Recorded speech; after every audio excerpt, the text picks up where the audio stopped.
이거 하면 진도가 끝나. 1910년대 무슨 통치? 무단 통치. 20년대는 문화 통치. 10년대에 무단 통치를 했던 것은 식민 통치가 시작됐으니까 좀 한국인의 길을 꺾으려고 했던 거였겠지. 그러다가 20년대 문화 통치로 바꾼 이유가 뭐였어?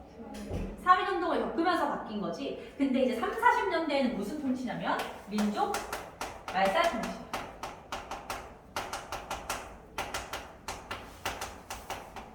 말 그대로 민족성을 말살시키겠다는 거고, 갑자기 한국인의 민족성을 말살시키기로 한 이유가 되게 중요하거든. 왜 갑자기 민족성을 말살시키려고 했느냐? 일본이 이때 엄청나게 침략 전쟁을 많이 했기 때문에. 일본이 침략 전쟁을 엄청나게 하는데 그 침략 전쟁은 그 위에 나와 있는 세계사 부분하고 관련이 있는데 세계사는 시험에 안 나오지만 그래도 얘는 일본이 한 거니까 알아야 되는 게 있거든. 그것만 옆에다가 한번 정리해볼게. 만주사변, 중일전쟁, 태평양전쟁.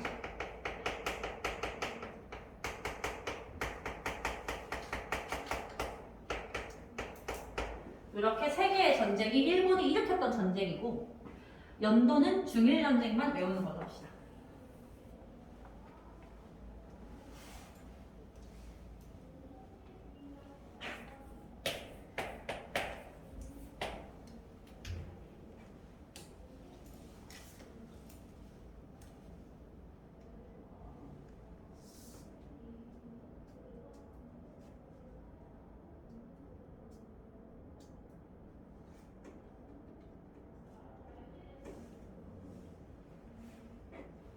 일본이 이미 한국을 식민지배하고 있잖아. 이 상태에서 만주사변으로 만주를 점령해서 만주도 일본의 손아귀에 넘어가게 돼. 그리고서 37년에는 이제 중국 본토로 가서 아예 중국 전체를 먹으려고 했던 전쟁이 일어났고, 태평양 전쟁은 일본이 태평양을 건너서 미국이랑 했던 전쟁인데, 너네 2차 대전 들어봤지? 2차 세계대전. 2차 세계대전을 일으킨 나라가 독일의 히틀러였어. 근데 그 독일의 히틀러랑 같은 편이었던 게 일본이고, 유럽에서 히틀러가 싸우고 있다면 아시아에서는 일본이 태평양 전쟁을 하고 있다. 이렇게 이해를 하면 돼. 그중에서 중일전쟁이 되게 중요해서 제만 좀 연도를 기억을 하시고 왜 중요한지 이따가 얘기를 할 건데, 이렇게 침략 전쟁을 하게 되면서 여기에 한국인을 동원하기 위해서 민족성을 말살시키려고 했다는 거야. 왜냐면 이때까지 한 20년 정도 동안 식민 지배를 당해오면서 한국인은 일본인에 대해서 엄청난 적개심을 가지고 있지. 근데 나는 한국인, 너는 일본인, 나는 일본이 싫어, 이런 인식을 가지고 있으면 당연히 전쟁에서 제대로 싸우지 않을 거 아니야. 그래서 아예 그 민족성을 말살시켜서 약간 뇌를 빼게 만드는 거야. 그런 상태에서 전쟁을 해야 일본을 위해서 싸울 거다라는 계산 안에서 이런 민족 말살 통치를 하게 되는 거야. 이 민족 말살 통치의 가장 중요한 키워드가 내선일체, 일선, 동조론. 내선일체, 일선, 동조론. 되게 중요한 키워드, 단답형 되게 잘 나와. 내선일체 할 때 내는 안내자 써서 내지. 이거 일본을 의미해, 일본. 일본과 조선은 일체, 한 몸이다. 일선 동조론. 일본과 조선은 동조, 조상이 같다. 이런 주장이야. 그래서 조상이 같은 형제끼리 뭐 싸우면 안 돼. 같이 힘을 합쳐서 다른 나라에 대항해야지. 이런 논리를 가지고서 한국을 지배하게 되는 것이 30, 40년대의 모습이다. 그러면 이제 그 옆에 이제 219쪽에 있는 내용이라고 나와요. 괄호 2번. 그 부분을 볼 텐데 괄호 2번 내용 옆에다가 이렇게 한번 써볼게요. 그 동그라미 1번부터 나와 있는 그 내용들을 전부 다 한국 신민화 정책이라고 해요. 한국 신민화 정책.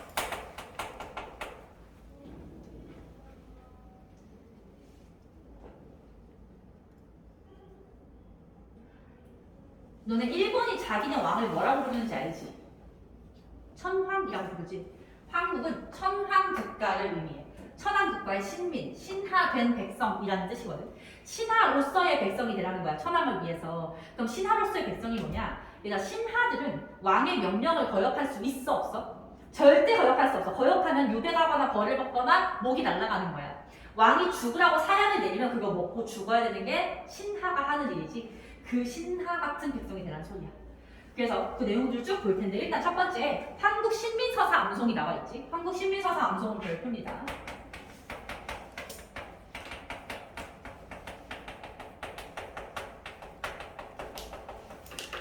너네 국기에 대한 경례 하니? 국기에 대한 경례를 어떨 때 해? 입학식 이럴 때 하나? 졸업식 때도 하나? 그럴 때 말고 거의 안 하지. 체육대회 이럴 때 해? 안 해? 그러면 너네 그거 못 외우겠네? 아 근데 예전에는 어. 초등학교 때만 해도 자주 했는데 아 그래? 요즘 맨날 생략 아 그래? 바뀐 지 얼마 안 됐구나. 그러니까 왜냐면 쌤 때 너네가 초등학생이 내가 한 고등학생이랑 겹치는 시기가 있을 거야. 그때는 일주일에 한 번씩 했어. 일주일에 한 번씩.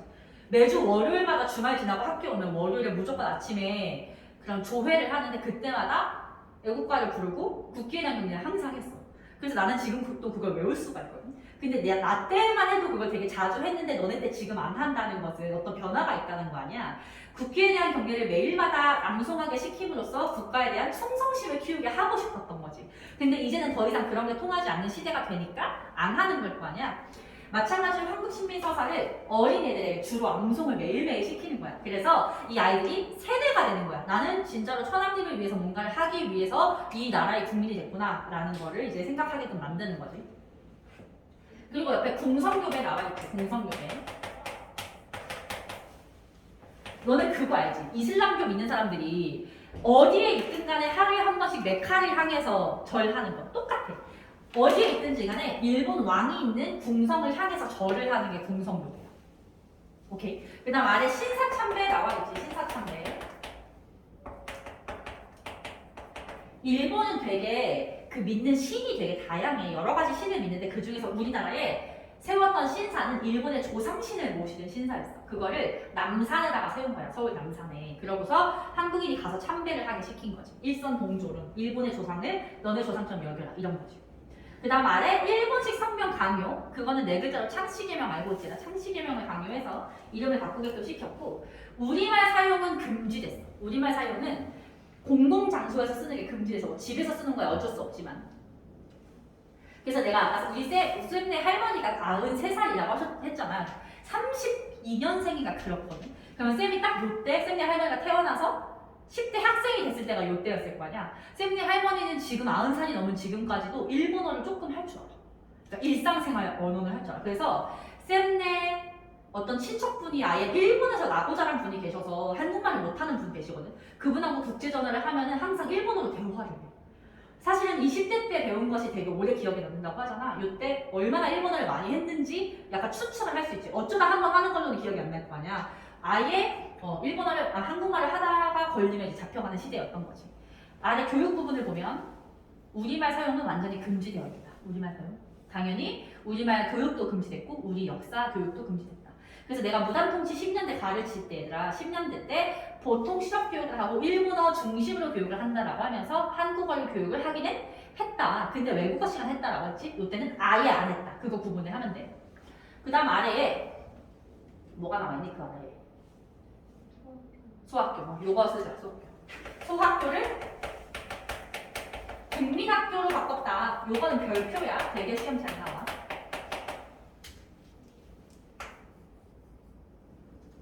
소학교를 국민학교로 바꿨다. 너네 부모님이 아마 국민학교 나오셨을 거야, 얘들아. 그 국민학교를 초등학교 나중에 바꾼 거잖아. 근데 이 국민학교가 대한민국 국민할 때 그 국민이 아니고 한국신민학교였다는 거지. 그래서 굳이 초등학교 나중에 바꾼 거야.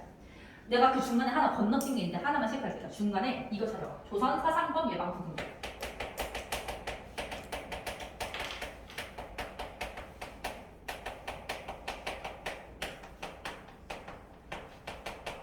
요거 뜻에서 네모해봐.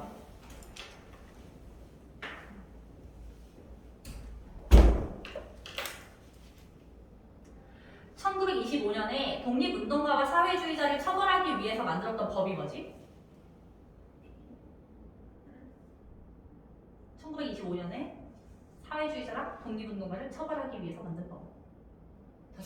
치안유지법. 그 치안유지법의 업그레이드라고 생각하면 돼. 독립운동가나 사회주의자를 잡아들인다고 했을 때는 독립운동을 했거나 사회주의 뭐 서적을 갖고 있거나 이러면 잡아들이는 거잖아. 이때는 예방해서 구금할 수 있어. 아무것도 안 했는데 왠지 할 것 같아? 그러면 잡아가는 거야. 그 이런 거지. 너 안중근 조카야? 너 안중근 조카니까 일단 이런 식인 거야. 그래서 엄청나게 탄압이 심했던 상황이다 라는 것이고, 여기까지 보면 이 통치 부분에서의 내용이 끝이 나요. 되게 쉬워. 되게 쉽고 키워드만 좀 외워주면 되겠지. 근데 우리 10년대, 20년대도 전부 다 시야 잠깐 거기 앉아있어봐. 그 경제 침탈도 같이 배웠잖아. 얘도 경제 침탈을 같이 배울 거거든. 근데 그 경제 침탈 부분은 올리드가 좀 불친절하게 쓰여 있어서 노트나 여백에다가 써놓는 게 좋을 것 같아. 여백이 있나? 아니면 노트를 꺼내거나 아니면 아까 그 독도 그거 뒷장에다가 쓰거나. 그거 준비하고 있어 봐봐. 여기 수업을 하고 있어. 여기 안에 작은 교실 열어.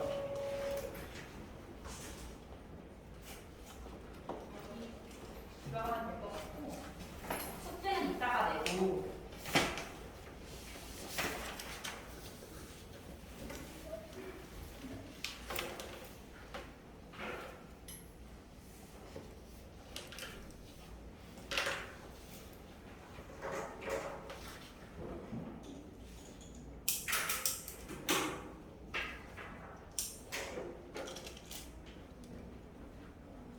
에어컨은 너가 알아서 조절하고.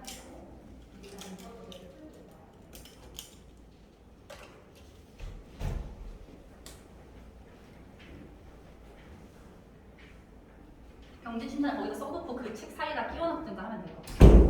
경제 침탈은 일단 기본적으로 병참 기지화 정책이에요.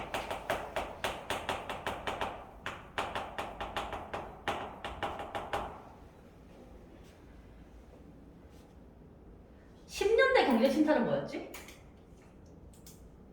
10년대 경제 침탈. 뭐지? 토지, 조사 사업이랑 회사랑. 20년대에는 산미 증식 계획이랑 회사랑 폐지 이렇게 되는 거지.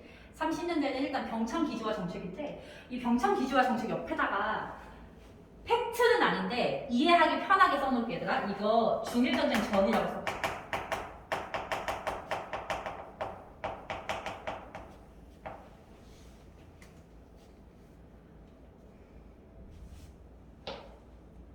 왜 팩트는 아니라고 했냐면, 병참 기지화 정책은 중일전쟁 수까지 했어. 근데 문제 풀 때는 얘를 그냥 전이라고 생각해 버려야 편한 유형이 많기 때문에 이렇게 설명하는 거야. 전에 병참 기지화 정책을 펼쳤다.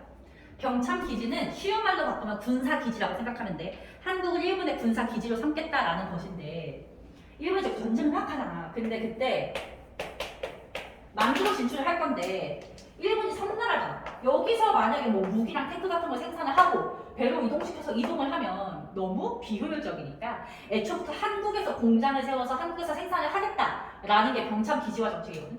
그거를 다른 말로 그래서 식민지 근대화 정책.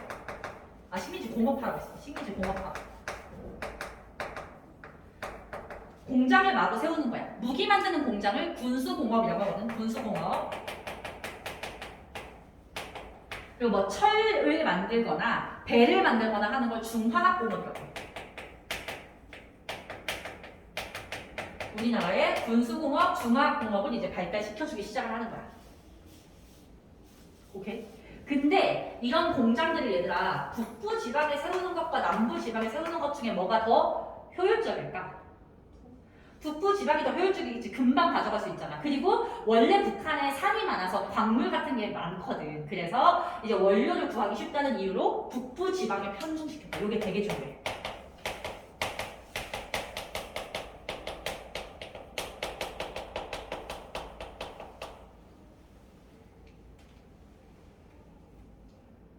그러면 남부 지방은 뭐 하고 있냐? 여전히 농업사회야. 남부는 농업인데 북부는 공업지대.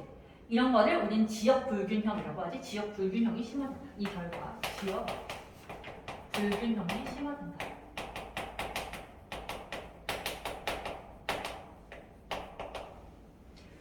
이게 해방 이후까지 이어져서 해방 이후에 우리가 이제 남북한 분단되잖아. 그때 남한은 못 살고 북한은 잘 살았던 거야.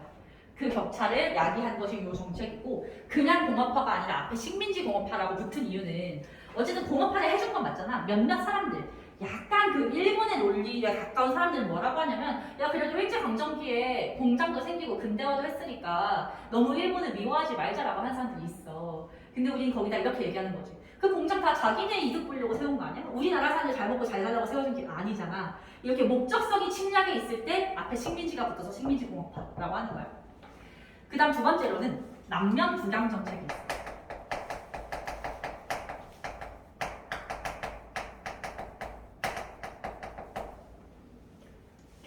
이것도 병창비리화 정책의 일환인데 남면 북양은 그냥 사행시라고 생각하면 돼. 남쪽에서는 면을 생산하고 북쪽에서는 양을 생산한다 이거야. 면과 양털을 가지고 옷을 만드는 거지. 이 면과 양을 생산해서 일본의 방직업자에게, 방직업자가 옷 같은 거 만드는 사람이거든. 에게 원료를 공급한다.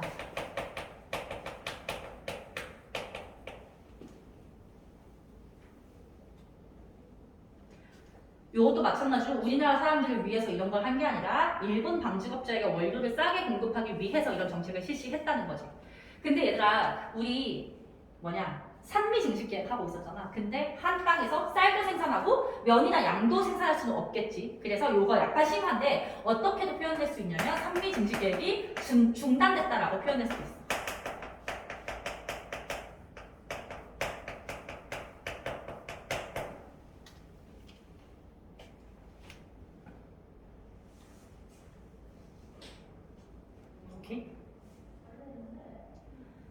여기까지가 중일전쟁 전에 병창비지화라면 이제 중일전쟁 이후를 볼 건데 중일전쟁 이후는 국가 총동원법을 볼 거야.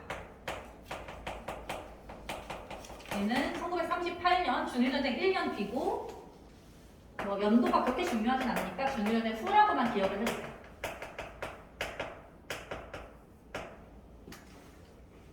만주는 어떻게 보면 인구가 많지도 않고 대도시도 없는 좀 허허 걸판이잖아. 거기를 일본이 점령하는 건 되게 쉬운 일이었어. 근데 중국 전체를 침략하려는 중일 전쟁은 호락호락하지가 않았던 거지. 그래서 국가 총동원법이라는 걸 통해서 말 그대로 국가의 모든 것을 전쟁에 총동원하려고 했던 거야. 뭐를 동원을 했냐면 인적 수탈이라고 해서 이제 인간, 노동력을 수탈했고 물적 수탈이라고 해서 어떤 물자를 갖다가 수탈을 했다. 요거 두 개를 키워드만 잡으면 돼. 되게 쉬워. 너네가 많이 들어본 단어들이야.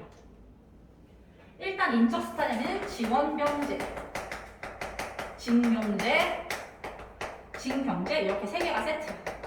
지원병, 징용, 징병.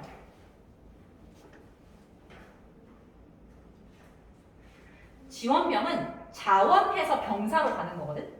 그러니까 자원해서 병사로 가는 케이스는 어떤 케이스가 있냐면 너무 가난해서 먹고 살기 위해서 하는 사람들도 있었을 거야. 어쩔 수 없이. 근데 어떤 경우에는 이런 것도 있어. 예를 들면 학생들한테 이제 군대 갈 사람 지원서를 받겠다. 아무도 안 나가려고 하겠지. 근데 여기다 만약에 지원을 안 한 사람은 가족들의 그런 생사를 내가 책임질 수 없다. 이런 식으로 가버리면 아이들이 무서워서 지원을 할 수도 있었던 거지. 또는 일본군 위안부를 끌고 갈 때도 이런 일이 있었는데 공장에 취업을 시켜주겠다면서 공장 취업하고 싶으면 예스를 하라는 거야. 그래서 예 해서 사인을 했는데 그게 갑자기 군대 지원하는 문서로 변경이 되어 있는 그런 상황도 있었던 거지. 징용이랑 징병은 둘 다 강제로 끌고 가는 건데 징용은 노동력으로 끌고 가는 거고 징병은 병사로 끌고 가는 거야. 이 아예 강제로 끌고 가는 시점까지 왔다. 이렇게 보면 되고 요거는 어쨌든 전부 다 남자들의 노동력이거든. 근데 여자들도 끌고 간 흔적이 있어요. 여자들 한번 볼게. 여자 정신 근로대 그리고 1등분 위안부.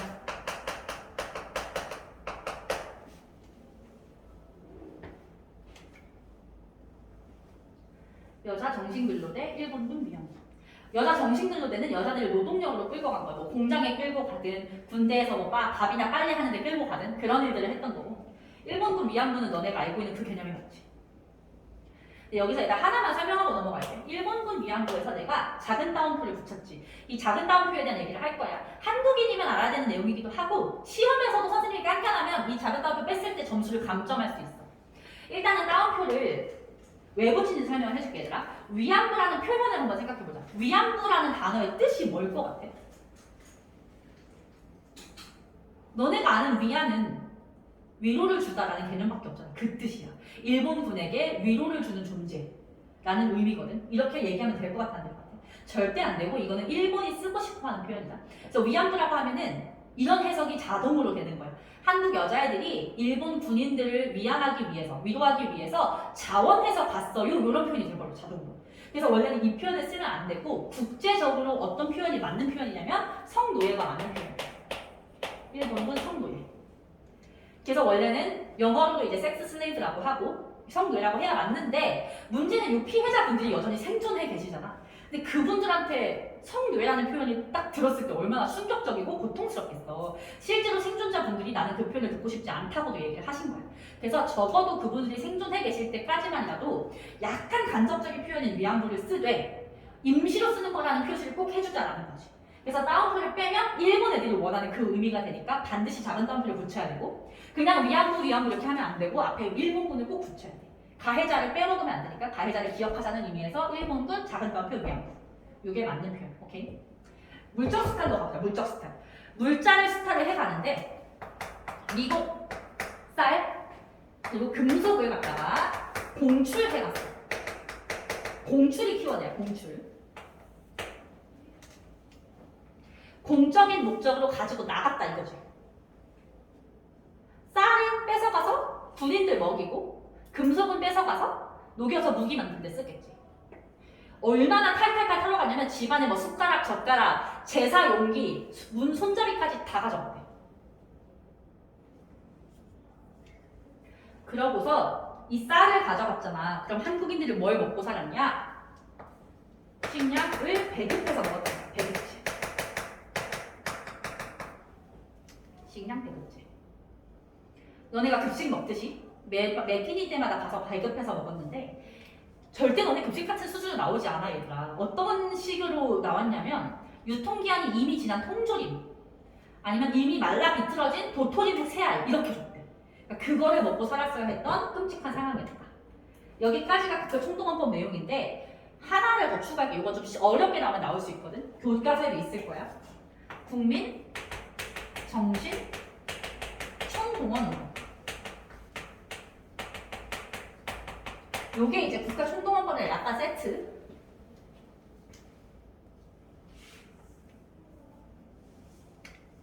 인력 수탈과 물적 수탈은 눈에 보이는 걸 가져가는 거잖아. 그러면 만약에 내가 억지로 끌려가서 노동을 한다 해도 마음속으로는 애국심을 갖고 있으면서 일을 할 수 있지. 근데 그 정신까지도 일본을 위해서 총동원하려고 한 게 국민 정신 총동원 운동이야. 요거랑 세트인 게 애국반, 교과서에 따라서 또는 상황에 따라서 반상회라고 할 수도 있는데 요게 세트거든. 그러니까 정신까지 일본을 위한다는 거 어떻게 알 수 있냐는 거야. 그때 애국반 또는 반상회를 조직해. 너네 아파트 반상회 이런 말 들어봤지? 그런 반상회 개념이라고 생각하면 돼. 반상회를 조직해서 이렇게 조가 짜여져 있으면서 거기에 일본이 심은 스파이가 있어. 그래서 그 스파이가 예를 들면 우리 집 아들 이번에 징병하라고 연락 왔는데 핑계대고 안 보냈어요 라는 걸 알게 되면 그걸 다 신고하는 거야. 그리고 누가 뭐 예를 들면 이번에 뭐 쌀을 또 훔쳐갔는데 언제까지 훔쳐갈지 모르겠다 이런 얘기를 하면 그런 것도 신고하고.